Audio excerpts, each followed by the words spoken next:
குழந்தைகளை வந்து தடுப்பூசி போட கொண்டு வரும்போதே எங்கள்கிட்ட அவங்க கேட்கக்கூடிய கேள்வி, டாக்டர் நாங்கள் இப்போ வந்து தாய்ப்பால் கொடுத்துக்கிட்டு இருக்கோம், இந்த தாய்ப்பால் எவ்வளோ நாளைக்கு பத்தும், தாய்ப்பால் வந்து கொஞ்சம் குறையும் போதோ இல்லை குழந்தை வளரும் போதோ நாங்கள் என்ன செய்யறது அப்படின்னு கேட்பாங்க. ஸோ அவங்களுக்கு அந்த நம்ம அட்வைஸ் சொல்லிடுவோம். யூஸ்வலாக 6 months வரை தாய்ப்பால் போகுதும், அப்படி 6 months வரை தாய்ப்பால் காணாத பட்சத்தில் துணை உணவுன்னு சொல்லுவோம், சப்ளிமெண்டரி ஃபீடிங். அதை வந்து ஒரு 5 monthsலேயே நம்ம ஆரம்பிக்க சொல்லிடுவோம். உதாரணத்துக்கு ஃபர்ஸ்ட் வந்து ஜூசஸ், நீங்கள் ஆரஞ்சு ஜூஸு, ஆப்பிள் ஜூஸு, அப்புறம் வெஜிடபிள் சூப்பு, குழந்தைகளுக்கு அந்த வீனிங்னு சொல்லுவோம்.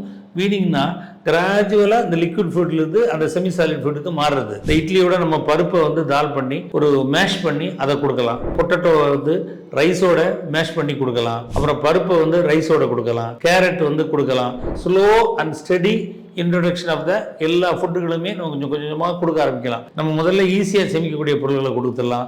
அதுக்கு பிறகு அதுக்கப்புறம் நான் வெஜிடேரியன் சொல்லக்கூடிய எக்கெல்லாம் ஸ்க்ரம்பிள் பண்ணி இந்த கிண்டி அந்த எக்கை கொடுக்க ஆரம்பிச்சிடலாம். அது பிறகு பழங்களை வந்து நீங்கள் அப்படி ஆப்பிள் பழம் கொடுக்கலாம், ஆரஞ்சு கொடுக்கலாம், மாதுளை கொடுக்கலாம். அப்படி ஒவ்வொரு ஃபுட்டையாக நீங்கள் இன்க்ரீஸ் பண்ண குழந்தைகளுக்கு தேவையான உணவுகள் கிடைக்கும். ஆனால் தாய்ப்பாலை கண்டினியூ பண்ணணும். ஏன்னா குழந்தை வந்து பெர்த் வெயிட் வந்து பார்த்தீங்கன்னா 3 to 4 இருக்கும். அதுக்கப்புறம் பெர்த் வெயிட் கூட தாய்ப்பாலுடைய அளவு குறையா இருக்கிறதுனால நம்ம கண்டிப்பாக வந்து இந்த சப்ளிமெண்டரி ஃபீடிங் ரொம்ப அவசியமானது. 1 yearக்குள்ள நீங்கள் குழந்தைக்கு நம்ம என்ன சாப்பிட்றோமோ அது எல்லாத்தையும் பழகிட்டீங்கன்னா குழந்தை அது பாட்டுக்கு அதனுடைய development both physical and mental development எக்ஸலண்டாக இருக்கும்.